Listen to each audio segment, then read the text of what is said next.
en nuestro trabajo y veremos cómo todo esto abarca en Alemania en la época de 1914 a 1918.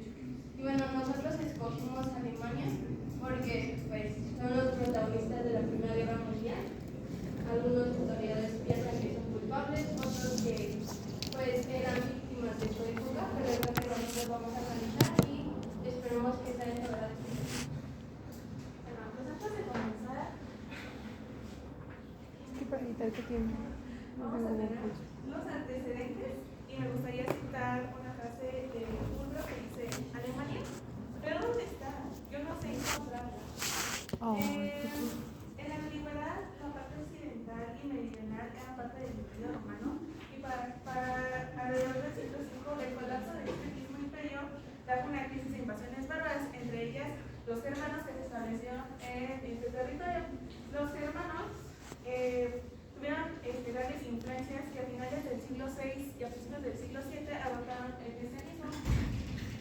Poco después, en la región franco-oriental, no se puede ver el mapa, por esta parte, la parte franco-oriental, nacieron los dictadores civiles, los cuales son Franconia, Sajonia, Baviera, Suabia y Lorena, que tuvieron grandes influencias políticas para lo que sería en el futuro el Sacro Imperio Romano Germánico. Entre el 1050 y el 1150, el territorio quedó marcado por conflictos políticos y religiosos, como el levantamiento Samón entre 1073 y 1075. Y para finales del siglo XII, Alemania ya contaba, este territorio ya contaba con entre 6 y 8 millones de habitantes. Sin embargo, para principios del siguiente siglo aumentó a 16 millones, pero se vino reducida por la peste negra. Pero a finales de este mismo siglo, sus habitantes ya eran más de 100 habitantes.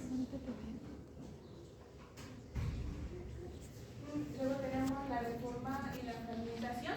Básicamente Martín Lutero, uno de los grandes, con sus 95 tesis, inició esta reforma protestante, donde básicamente las indulgencias estaban dirigidas una parte hacia Roma, que tuvo grandes afectaciones a Alemania, y la otra era para pagar una deuda que tenía un príncipe. En cierta forma, la reforma tuvo influencia en el 1525 con el levantamiento armado de 300.000 campesinos, los cuales buscaban igualdades económicas. Y de esta forma también se dio fragmentar religiosamente el territorio, provocando así, pues como podría ser así en el siguiente siglo, la guerra de los 30 años, entre 1618 y 1648, quien en 1619 Fernando II fue nombrado emperador de San Germánico y vio pues, la ampliación política y militar de Cristian XIV al norte de Alemania. Sin embargo, Fernando falleció por tanta presión y tanta angustia, y su heredero fue Fernando III, quien pues básicamente fue el que pues vivió la final de la guerra de los 30 años. Durante este periodo también Fernando, antes de que Fernando falleciera, firmó la paz de Praga con los príncipes alemanes, y ya después Fernando III obtuvo el poder. Es que no sé por qué no se ven los mapas, pero el mapa representa, como pueden ver, representa aquí tienen todos los líderes políticos que estaban en ese entonces durante el gobierno de Fernando II y durante el gobierno de Fernando III. Durante la paz de Westfalia se confirmó que la fragmentación política alemana, sobre la fragmentación política alemana y los tratados de Münster y Osnabrück, básicamente en el territorio de Münster, fue donde se firmó las libertades alemanas. Tenemos también el desarrollo cultural internacional. Alemania destacó entre los siglos XVIII y XIX en aportes filosóficos, ciencias y educación. En 1778 tenemos la fundada Escuela Judía en Berlín. También tenemos el idioma alemán como idioma literario, y tenemos las manos de obra alfabetizadas y cultas de Europa, que Alemania desde pues básicamente los conocemos como la primaria, comenzó a educar.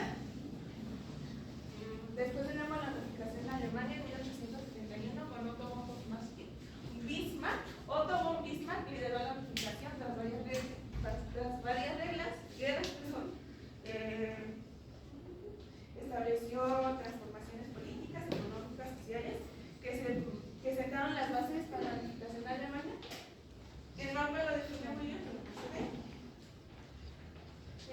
también, pero sin embargo, tras su renuncia en 1890, puso fin a su vida política y Alemania en un choque con su enfoque autoritario, el cual tuvieron que enfrentar sus predecesores. Él creó una estructura federal dominada por Prusia, y Bismarck también mantuvo contra la diplomacia y reformas y la paz durante su gobierno. Bueno, ya terminando,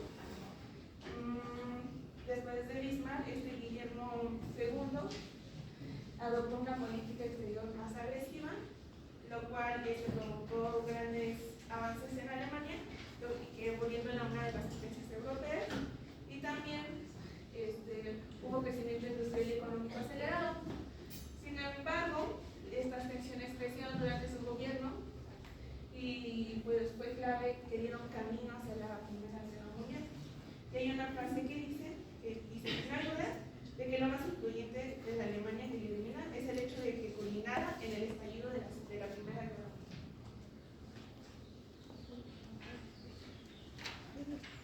Bueno, yo les voy a hablar acerca de la sociedad y la identidad de Alemania durante la Primera Guerra Mundial. Este fue un conflicto que, además de haber sido político y militar, transformó a Alemania en su identidad, dándole un nuevo significado en los aspectos religiosos, en su cultura, en su educación, etc.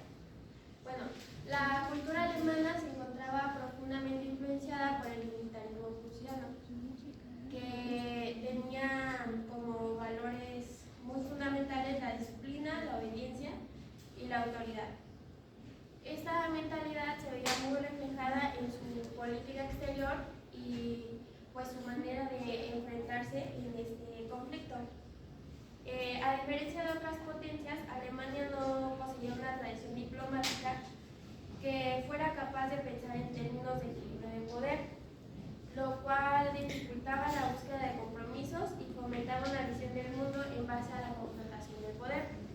Acerca de esto, Kissinger dice que Alemania veía su cultura como un reconocimiento de la razón y la ciencia, pero no supo traducir esa superioridad percibida en estabilidad diplomática. Con esa frase se refería a la autopercepción nacionalista y cultural que alimentaba la actitud de Alemania ante el conflicto. Bueno, al principio de esta guerra, varios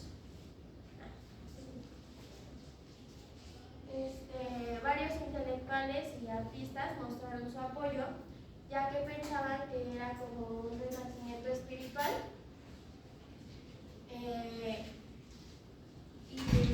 Pero con el paso del tiempo, pues se fueron dando cuenta que pues había muchos fallecidos y la literatura, por ejemplo, buscaba reflejar el terror que estaban viviendo. Existieron otras expresiones, como fueron el cine,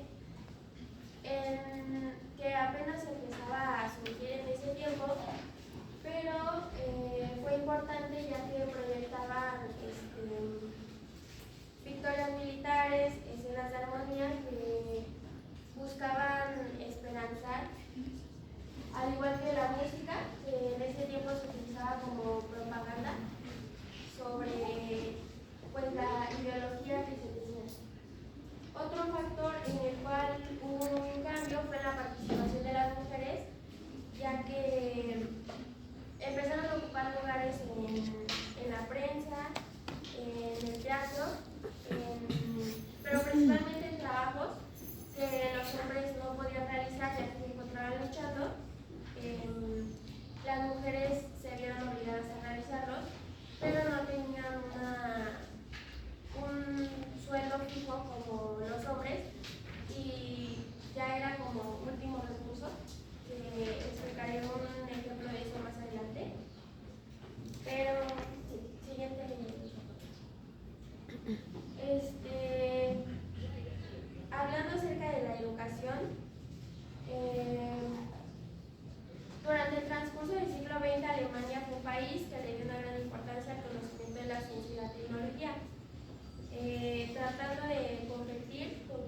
nivel educativo. Más del 95% de los niños alemanes asistían a la primaria y las tasas de alfabetización superaban el 90%. Ese desarrollo educativo aportó un índice un IDH relativamente alto y cuando la guerra estalló se orientó más la educación hacia fines ideológicos. Las escuelas promovían el odio al enemigo y el sacrificio por la patria. Las escuelas movilizaron por lo mismo a los jóvenes a favor de la guerra.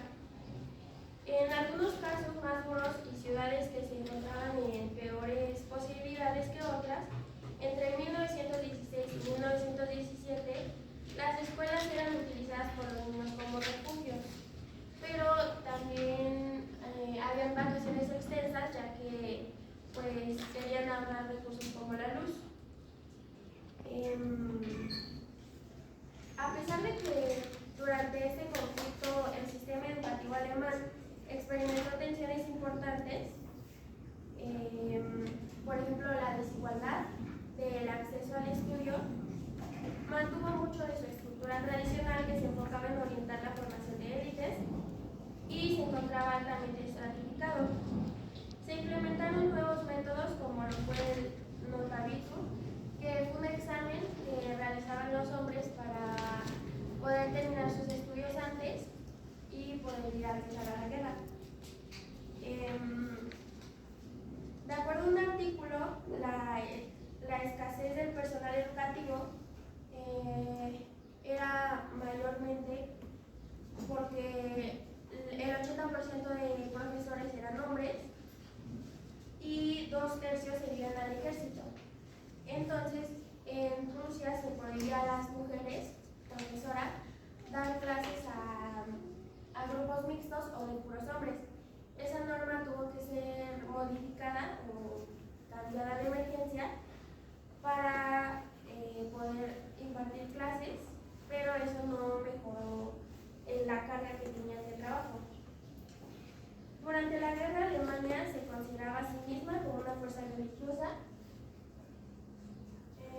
con una misión mesiánica, y fue un conflicto muy marcado por ese aspecto religioso. Las religiones principales que se pudieron ver fueron el protestantismo, el catolicismo, el cristianismo, el judaísmo y el islam.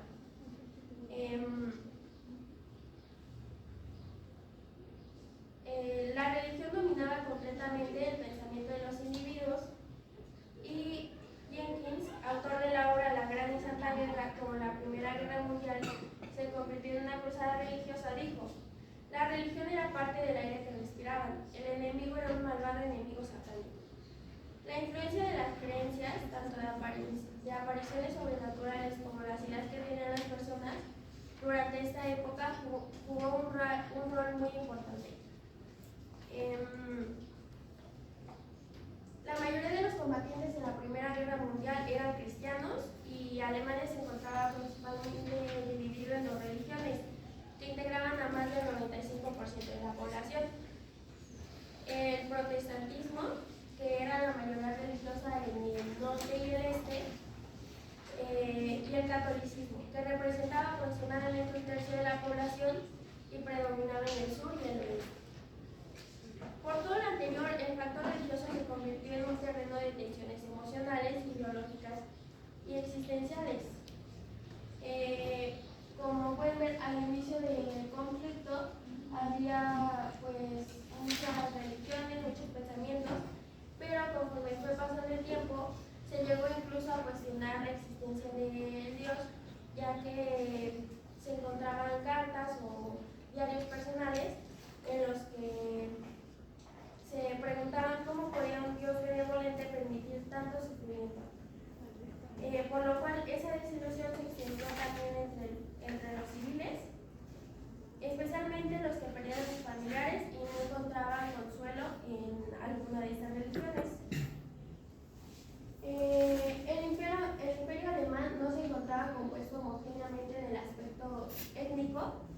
Aunque la mayoría de la población era germana, existían también otras minorías, como eran las danesas, lituanas y las polacas, de las cuales algunas fueron, a pesar de haber luchado en la guerra, fueron víctimas de marginación por no pertenecer a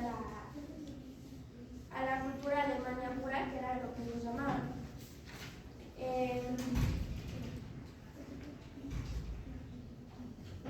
El impacto total de la guerra sobre el bienestar social fue muy desalentador, ya que la calidad de vida tuvo cambios muy importantes. Lo que en 1913 marcaba una esperanza de vida de aproximadamente 47 años para los hombres, decayó fuertemente debido a las obvias condiciones de vida. Los indicadores que hoy conforman el IDH, la educación, la salud y el nivel de vida se vieron muy afectados. Por ejemplo, la desnutrición infantil aumentó. Un estudio de Múnich en 1917 nos dice que de 800 escolares determinó que pesaban de 4 a 8 libras menos para su edad antes de la guerra. Las enfermedades también se propagaron en las zonas urbanas y el acceso a servicios médicos se redujo. Todo eso causó que Alemania se viera vulnerable y en una percepción de colapso.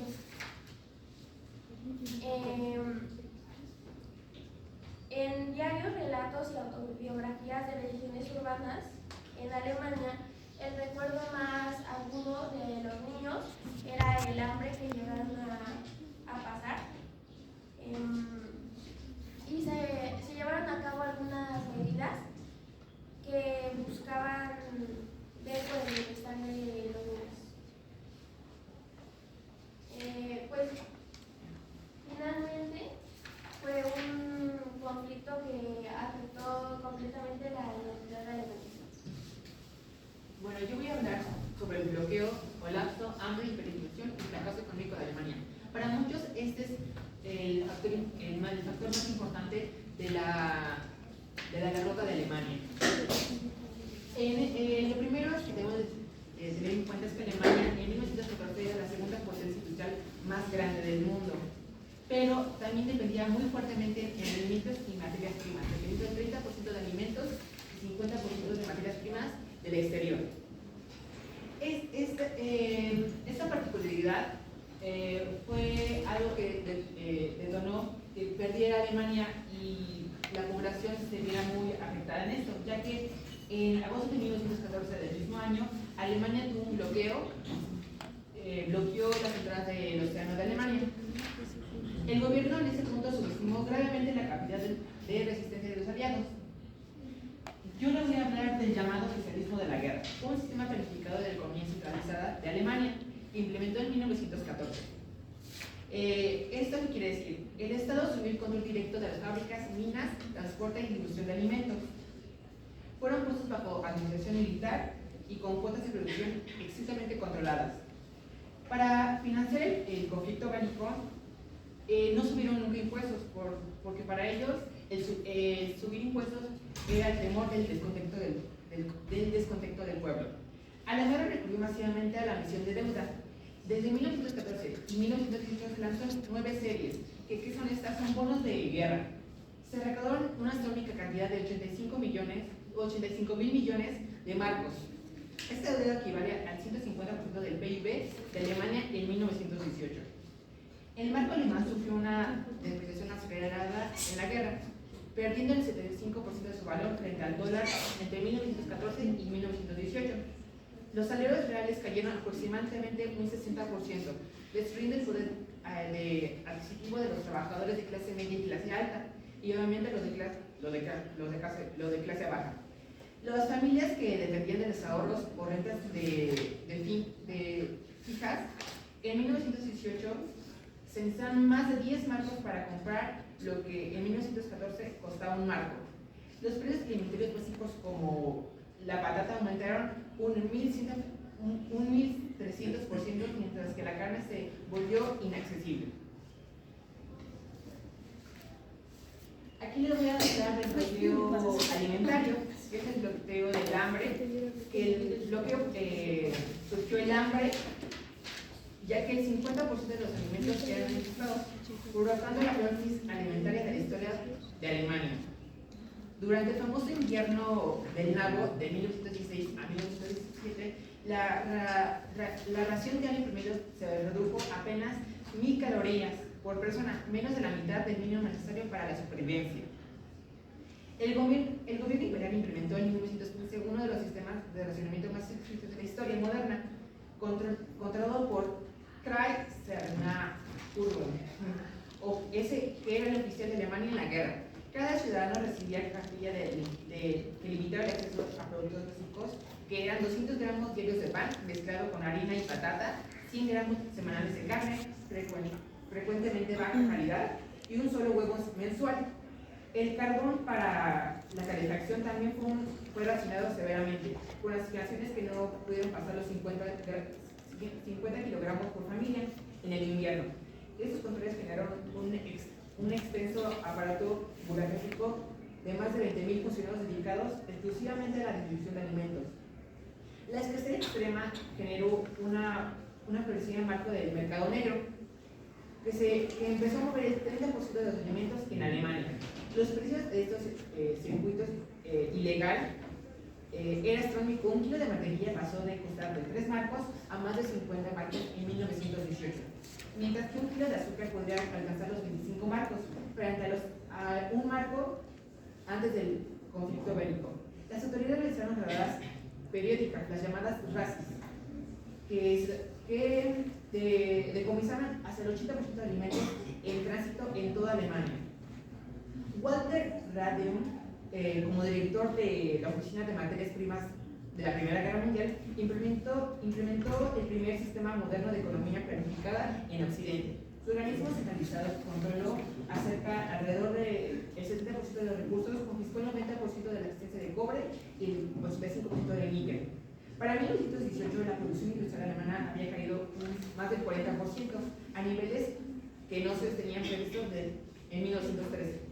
Los sectores clave operando solamente con el 30% de su capacidad, la escasez del carbón, que era del 70%, paralizó fábricas periódicamente, mientras que la función de 5 millones de trabajadores codificados se vieron a la quiebra. El descontento popular causó una crisis de más de 562 huelgas documentadas entre 1917 a 1918. Según registros, la más significativa fue en 1918, cuando 500.000 obreros de Berlín paralizaron la fábrica de armamentos que exigieron paz y pan. La respuesta comunitaria conmovió la represión militar, con más de 200 muertos en el enfrentamiento. La guerra de Bavaria también fue un colapso en Alemania y también uno de los fracasos más grandes.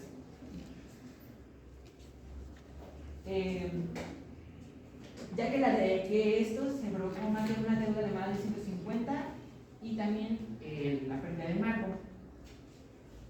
Mientras la población sufría hambre, surgió una nueva clase, los nuevos ricos de la guerra. ¿Cuáles eran estos? Pues ellos eran importantes empresarios militares que cobraron alrededor de 12 marcos por granada. Solamente con su producción costaban 3 marcos. Para compensar la falta de mano de obra, Alemania deportó más de 300.000 civiles belgas y polacos para trabajar forzosamente en minas y fábricas. Según informes de la Cruz Roja, estos trabajadores recibían raciones de solamente 800 calorías diarias, que vivían en barracas sin calefacción. El bloqueo de la diosa redujo la exportación de Alemania más del 65%, destruyendo mercados cuidadosamente controlados durante las décadas. El motín de marineros de Cayenne, que fue en octubre de 1918, estalló cuando se intentó enviar una flota de batalla suicida. La agricultura alemana sufrió un deterioro catastrófico, ya que el 50% del trigo cayó y el 60% respectivo de niveles prebélicos. La movilización de 2 millones de campesinos al frente dejó el campo sin mano de obra. La experiencia de la alemana de 1918 a 1918 dejó prácticamente permanente en la economía alemana. La hiperinflación de 1923, que era más o menos $1, 4 millones de marcos, tuvo sus raíces en la política financiera bélicas. La destrucción del ahorro de familias generó desconfianza crónica en las instituciones y industriales en Alemania. Esto nos deja que la economía de la guerra impulsó avances técnicos, redujo avances técnicos abismalmente.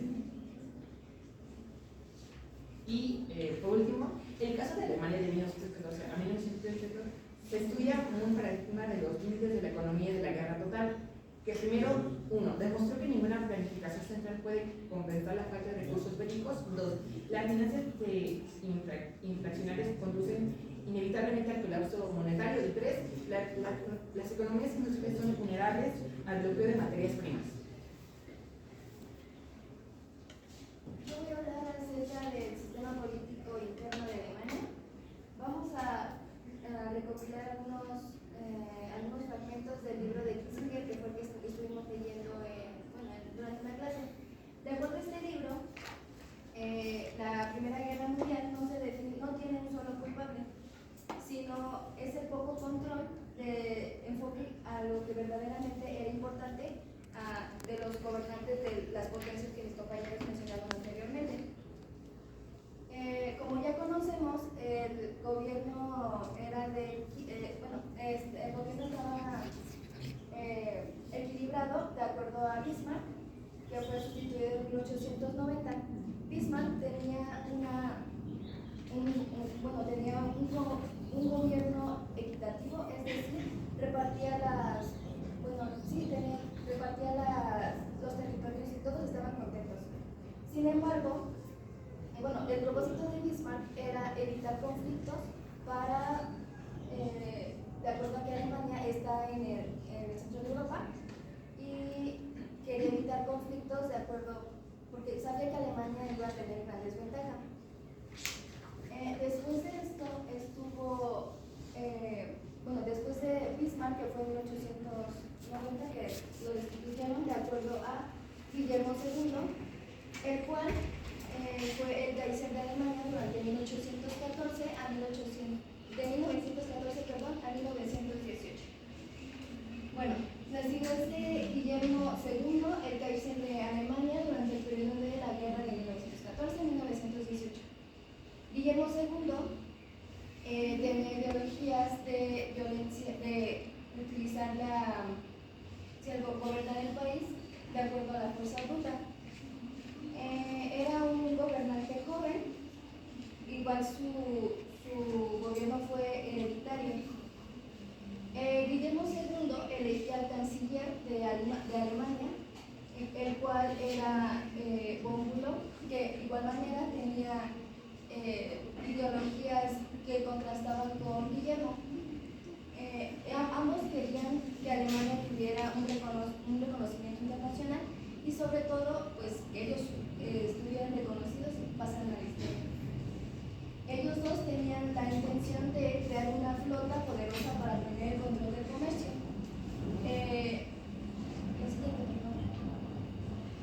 Vamos con las formas de gobierno. En 1914, como ya lo había comentado, el Kaiser era Guillermo II. Alemania se regía por una monarquía constitucional federal, es decir, tenía un parlamentado que es conocido como el Reichstag, el cual constaba de 397 miembros masculinos. Estos tenían poderes limitados, es decir, mayormente en la economía, no tenían como acceso a las decisiones sobre qué hacer con la economía. El principal partido era el Partido Socialdemócrata de Alemania, era el predominante. Y bueno, el gobierno del Kaiser fue un descontrol total dando pautas a la Primera Guerra Mundial. Todo esto, como ya les había comentado, igual estaba descrito en el libro de Kissinger, en donde describe al Kaiser como un joven egocéntrico que quería sobrepasar el poder de cualquier país, haciendo que Alemania fuera más que una potencia, porque recordando ya era una potencia. Como ya les comenté, su sus ideales eran gobiernos autoritarios, los cuales se controlaban por la fuerza bruta. Guillermo II tenía la ideología de que la guerra era necesaria, sin embargo no se imaginaba que esta sería de un alcance muy grande. Bueno, durante el periodo de la guerra, Guillermo II dejó de tener el control del gobierno de Alemania. El poder interno militar empezó a intervenir. Hindenburg y Ludendorff. Ellos dos fueron generales militares que estaban a cargo de las batallas que se daban en la Primera Guerra Mundial. Hindenburg ya estaba retirado, pero fue llamado para ser el dirigente de las batallas. Hindenburg y Ludendorff, como ya comenté, generales, estaban en frente de las batallas y implementaron una política interna donde ellos regían. Ellos regían en la manera en que intervenían en la economía ya era con fines más para la Primera Guerra Mundial, con la fabricación de más armas. También implementaron a la sociedad penal, es decir, bueno, el servicio militar ya era obligatorio para los hombres y tenían ideales de obtener la victoria. Estos igual también tenían controlados los partidos políticos, el partido que ya les había comentado, que es el Partido Socialdemócrata de Alemania, el cual se dividió en dos, y al principio estaba en contra de la guerra, pero después vino a favor de la guerra. Estos dos militantes censuraban a la gente o a los periodistas que hablaban mal acerca de lo que estaba pasando en la guerra o los que estaban en contra de lo que estaba sucediendo en la guerra.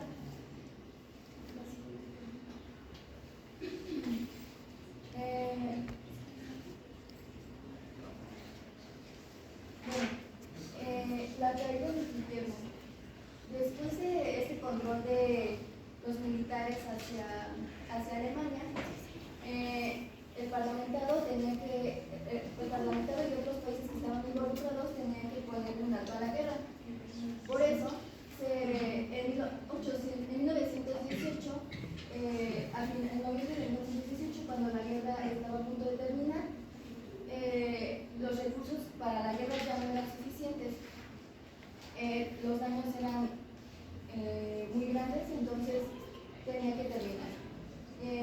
Como decisiones eran destituir a Guillermo II, entonces fue pronunciada por Friedrich Schleicher, dando inicio a una república de Weimar. Entonces, en este tiempo, el tiempo de 1918, hasta que terminó la guerra, Friedrich Ebert era como líder provisional de gobierno, el cual era el líder del partido que les había comentado. Por último, cabe recalcar que de acuerdo a Guillermo II, la Primera Guerra Mundial era necesaria. Sin embargo, muchos estaban en contra de esta guerra y se da la palabra. Bueno, a mí me toca hablarles sobre uno de los aspectos clave para entender el papel de Alemania en la Primera Guerra Mundial, que es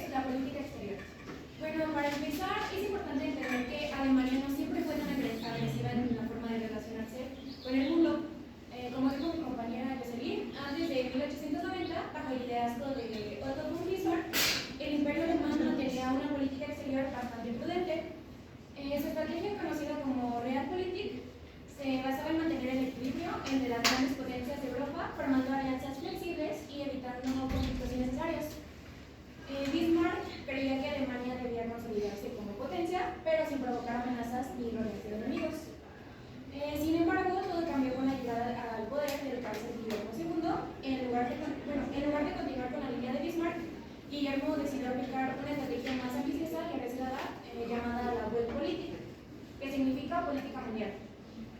Esta nueva postura buscaba colocar a Alemania como potencia global, con colonias, una flota poderosa y un papel dominante en la política internacional. Pero esta política fue mal calculada y mal ejecutada, y en lugar de proyectar fuerza, terminó aislando a Alemania del resto de Europa.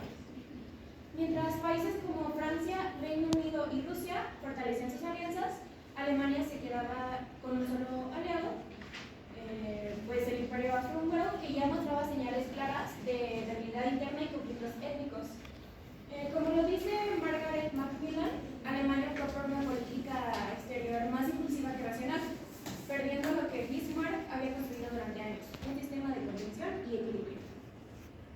Uno de los mayores errores fue el apoyo absoluto a Austria-Hungría tras el asesinato del archiduque Francisco Fernando de Sarajevo. Esta decisión no solo ayudó a calmar las tensiones, sino que aceleró el estallido de la guerra, arrastrando el continente a un conflicto generalizado. Esta forma de actuar muestra lo que Christopher Clark llama una política exterior basada en impulsos emocionales, más que una estrategia coherente y diplomática. En 1917, Alemania volvió a tomar decisiones arriesgadas, como facilitar el regreso de Lenin a Rusia para provocar una revolución. Esto le resultó efectivo, pero también fue algo peligroso porque Rusia se retiró de la guerra. Alemania contribuyó a la creación de un nuevo enemigo ideológico, el comunismo, que más adelante tendría un papel fundamental en los conflictos del siglo XX. Otro gran error diplomático fue la adopción de la guerra submarina irrestricta. Esta estrategia permitía atacar cualquier barco sin previo aviso, y uno de los casos más famosos fue el hundimiento de Lusitania en 1915, donde murieron más de 100 estadounidenses. Y a pesar de las advertencias del embajador de Washington, Alemania insistió en esta política, y como resultado, Estados Unidos entró en la guerra en 1917, inclinando por completo la balanza a favor de los aliados. Y si eso no fuera suficiente, también cometieron otro grave error ese mismo año con el telegrama de Zimmermann. En este mensaje secreto, Alemania proponía a México unirse a la guerra contra Estados Unidos, prometiéndole recuperar territorios como Texas, Arizona y Nuevo México. El telegrama fue interceptado y publicado en los periódicos estadounidenses, provocando un escándalo y generando un fuerte apoyo a la guerra contra Alemania. Henry Kissinger resume todo esto con una frase muy precisa: el uso de la fuerza sin diplomacia crea enemigos permanentes. Además, la estructura interna del poder de Alemania dificultaba aún más una política exterior sensata, a diferencia de otras potencias europeas donde el parlamento tenía peso. En Alemania, la diplomacia estaba en manos de un grupo cerrado de asesores del Kaiser y líderes militares. Esto significaba que muchas decisiones se tomaban sin consultar, o sea, no había una reflexión profunda, y muchas veces estaban basadas en el orgullo o la reacción inmediata. También fallaron en un área clave: la comunicación internacional y la diplomacia pública. Mientras los aliados manejaban mejor la propaganda y sabían cómo generar sinergia global, Alemania fracasó en sus intentos de fluir en países neutrales, especialmente en América Latina. No supieron usar el poder cultural y el intercambio académico o científico como herramientas diplomáticas. El politólogo Joseph Nye lo explica con claridad: la atracción cultural puede ser tan importante como la coerción militar, y en eso Alemania simplemente no. Geográficamente, Alemania se sentía en un cerco estratégico rodeado de enemigos potenciales y con poco margen de maniobra. Esto llevó a una visión defensiva agresiva. Por ejemplo, el plan de Schlieffen, diseñado para evitar una guerra en dos frentes, consistía en atacar a Francia a través de Bélgica, pero esto violaba la neutralidad belga, lo cual provocó que Reino Unido entrara en la guerra una vez más, se antepuse la fuerza sobre la legalidad de la diplomacia. En resumen, todos estos errores provocaron que Alemania terminara aislada diplomáticamente, sin aliados confiables, sin legitimidad ante la comunidad internacional y con una imagen de agresora absoluta.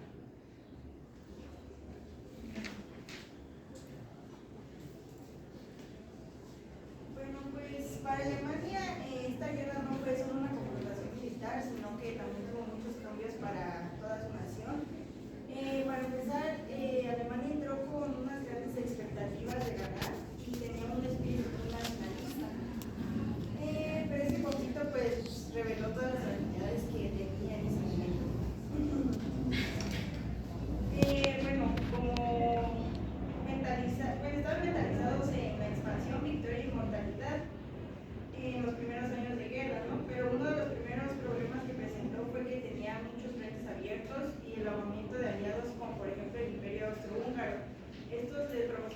los suministros, pero poco a poco pues fue escaseando. La precariedad que tuvo la guerra generó el traslado de mucha de la población civil, quienes pues para recibir nada más un pan, una comida, tenían que tardar horas, cuando antes esto pues antes era muy fácil de conseguir. Entonces solo 3 años de contienda pues bastaron para que todas estas protestas la gente empezara a sufrir. Bueno, pues era un país muy diferente al que conocemos hoy, ¿no? Aquí voy a mencionar al comandante, bueno, al general Hindenburg, el cual en 1911 ya era retirado, pero cuando empezó la guerra fue al mando de un ejército en el frente oriental, y sus éxitos que logró fue como la batalla de Tannenberg en 1914. Él, para conseguir sus objetivos, concentraba mucho la producción bélica y llevaba la movilización obligatoria de varones de 16 a 70 años. Una frase que decía mucho era: quien no trabaje no come. Entonces así sentenció a personas civiles que pues estaban enfermos, también a niños y embarazadas. Bueno, el hambre pues fue algo muy importante en esto, ¿no? Se calcula que murieron más de 700,000 civiles por desnutrición. También existió un gran trabajo forzado, ya que pues muchas mujeres reemplazaron el trabajo que tenían los hombres, porque pues, obviamente el reclutamiento era muy excesivo, y chicos y chicas trabajaban en fábricas o en el campo y se les exigía un trabajo y esfuerzo muy duro, con las temperaturas de hasta menos 31 grados centígrados. También 100,000 trabajadores salieron a huelgas, las llamadas huelgas del pan, que estas fueron en 1916, y en enero del siguiente año fueron 250,000 trabajadores que llevaron a cabo una huelga de una semana, que eran las llamadas huelgas de los trabajadores de municiones. Pues estas huelgas empezaron a crecer y se volvían más políticas, exigiendo mejores raciones para los trabajadores. También en la parte de la cultura, pues bueno, los medios de comunicación se cercioraron de censurar muchas cosas, ya que las noticias estaban siendo filtradas. Pues a los niños desde muy pequeños se les inculcaban valores patrióticos y usaban libros, canciones y juegos con contenido militar y muy nacionalista para que pues en la guerra ellos pudieran meter. Y pues bueno, así fue como Alemania tuvo conflictos.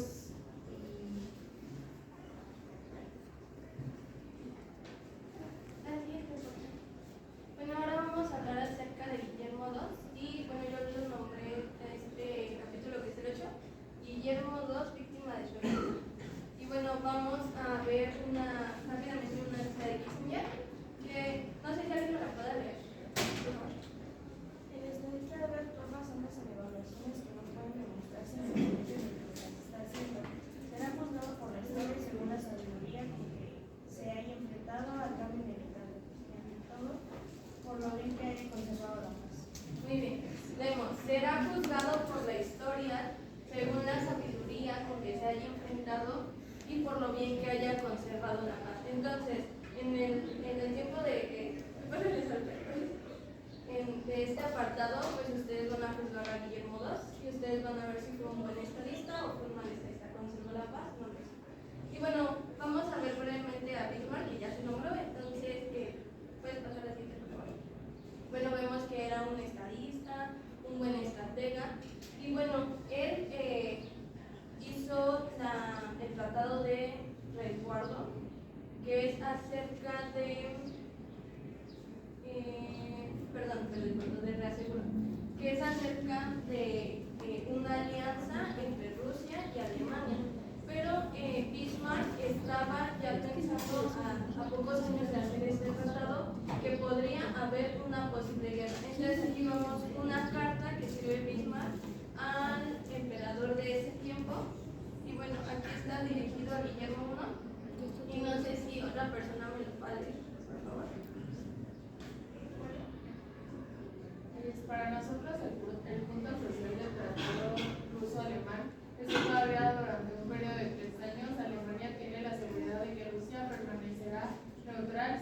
fuésemos atacados por Francia.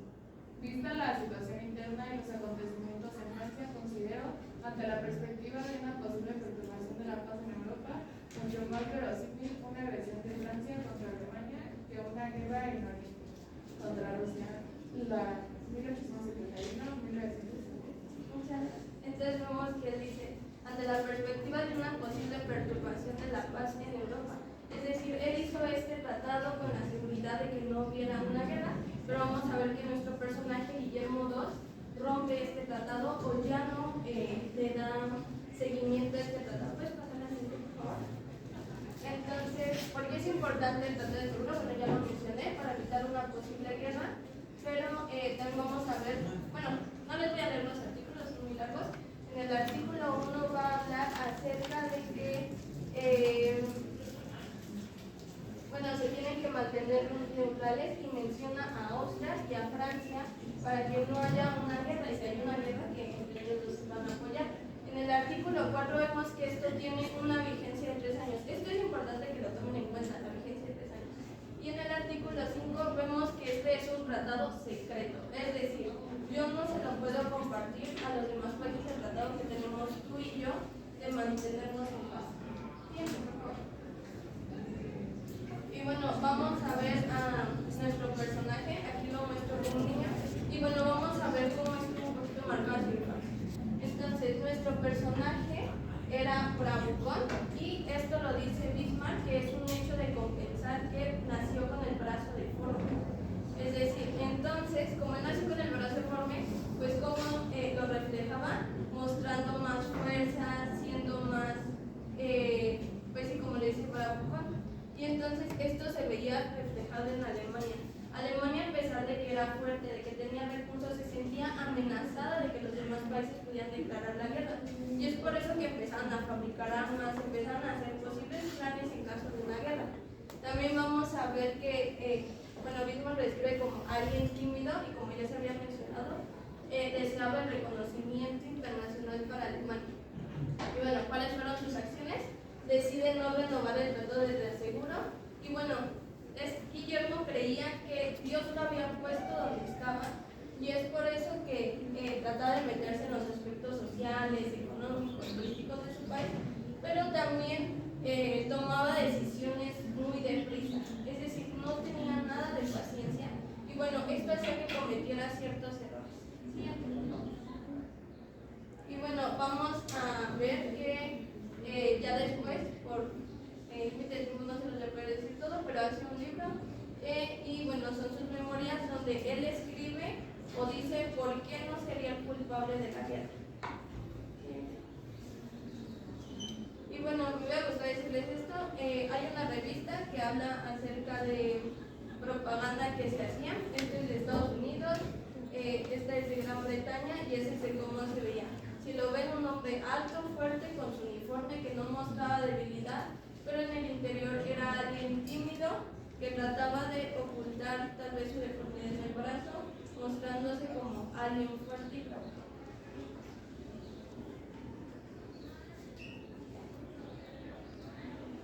Yo les voy a hablar sobre el capítulo 9, que forma parte de nuestro ensayo, que es la transformación social y cultural en Alemania a raíz de la Gran Guerra.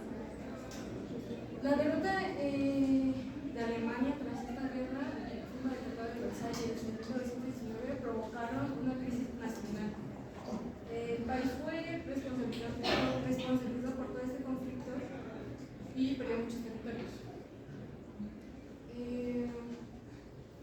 Socialmente, la guerra dejó un saldo de millones de muertos seguidos. Y esto afectó especialmente a la clase media y alimentó un fuerte resentimiento social. En este contexto de crisis se produjo la caída del Imperio Alemán y el nacimiento de la República de Weimar. Un sistema democrático que intentó modernizar el país, pero que enfrentó constantes desafíos, muchas políticas internas, extremismo ideológico y poca estabilidad. La sociedad alemana también experimentó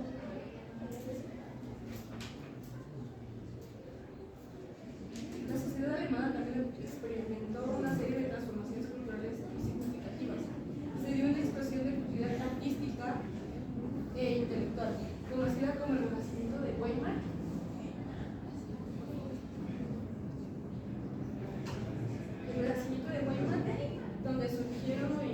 vanguardia como el expresionismo.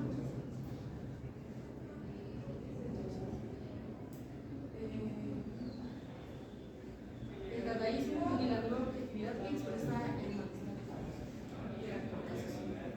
Además, disciplinas como el cine, con figuras como lo son Fritz Lang, y en la arquitectura como Bauhaus.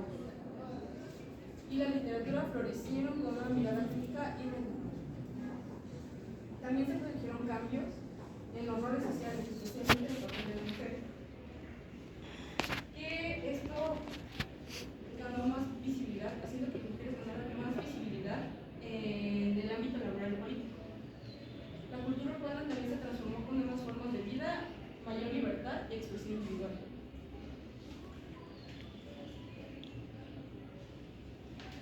¿Quieres ir a las consecuencias económicas y políticas de Alemania y esto procede de la Guerra Mundial? Primero, para la caída del Imperio alemán. Este se representó ya que, además de que perdieron a Alemania en la Primera Guerra Mundial, se vieron gravemente heridos internamente. Por ello, hubo lo que se conoce la Revolución de noviembre, que era principalmente movida por obreros y campesinos, lo que provocó que el canciller Guillermo II abdicara. Y esto, bueno, este movimiento provocó hizo que se fundara lo que se conoce como la República de Weimar, que nos equivocamos realmente, los Weimar es Weimar. Este régimen duró alrededor de 1918 a 1933 y fue creado con la intención de estabilizar el país, pero obviamente tuvo ciertos problemas y el lugar estabilizado fue como que logró que surgiera más. Una de esas partes fue que dentro de las constituciones y el parlamento había muchos partidos políticos, por ello uno no se podía poner de acuerdo para hacer leyes y por eso se conoce como la fragmentación política de Reichstag, ya que no había como tal cual un orden. Después de esto se conoce como se firmó lo que es el Tratado de Versalles, que es el tratado que más humillaciones de Alemania, ya que hizo que todas las naciones vencedoras culparan a Alemania como quisiera que Alemania se responsabilizara por todos los daños creados en la Primera Guerra Mundial. Una de estas cláusulas del tratado fue la pérdida de territorios, que fue el territorio de Alsacia y Lorena. Estos territorios eran básicos para la economía de Alemania, ya que contenían materiales que nos ayudaban a que Alemania prosperara en su economía, y el hecho de perderlos hizo que su economía cayera. Por ello se creó una hiperinflación. Los gobiernos, queriendo resolver esto, lo que hicieron fue imprimir dinero en masa, y como no tenían respaldo este dinero, lo que hizo fue crear como inflación y demasiados gastos que en lugar de ayudar al país, lo arruinaron. Todo este tipo de crisis creó lo que se llama fue el desempleo masivo y la crisis de la industria, ya que muchas empresas cerraron y porque no tenían tal cual una economía, dinero con que pagar, y pues que se creó lo que era el desempleo. Y por ello, se creó lo que era fue lo que el sistema financiero. El hecho de que no tuvieran como tal cual una economía estable hizo que tuvieran que pedir ayuda extranjera. Por ello se creó el Tratado, que fue una ayuda que de Estados Unidos les daba préstamos. Y cuando fue la Gran Depresión de 1929, Estados Unidos retiró estos